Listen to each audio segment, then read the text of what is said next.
This is a wild story. Now, there's a little bit of context.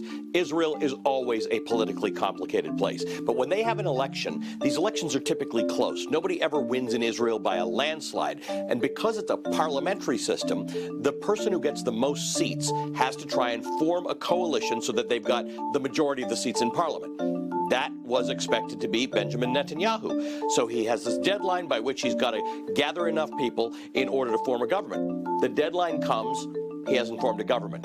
They give him an extension for 2 weeks. That deadline comes, he hasn't formed a government. So he then has his party dissolve parliament and call another election so that all this can happen in a few months again. Why was Netanyahu not able to form a government?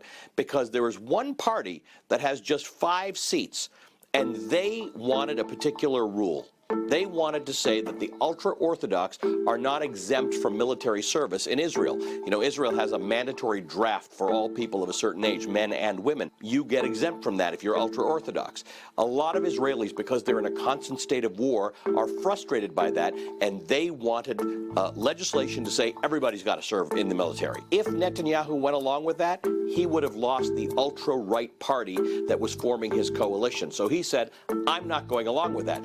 Well, another party that wanted that to happen pulled out of his coalition, and that's why he was not able to form a government. Benjamin Netanyahu, if he didn't have to call this election, would have ended up being the longest-serving prime minister in Israel's history. He is a charismatic, seasoned politician, but he is polarizing and is facing indictment on corruption charges. What he was going to do was introduce a bill that would give him immunity. In fact, that bill was introduced in Parliament. It didn't get passed before Parliament was dissolved. So that's part of the problem here. There are people who might otherwise have been okay with forming a coalition with Benjamin Netanyahu who aren't doing so because of these charges against him. And Benjamin Netanyahu has over the years moved further and further to the right. This is now the most conservative coalition that Israel's ever seen. There are people on the left of the political spectrum who say, we are not going to form any coalition that involves Benjamin Netanyahu being the prime minister. So Israel is politically polarizing. There are charges against Netanyahu. Parliament has dissolved, and there are going to be brand new elections, and no one is clear as to whether the result of those brand new elections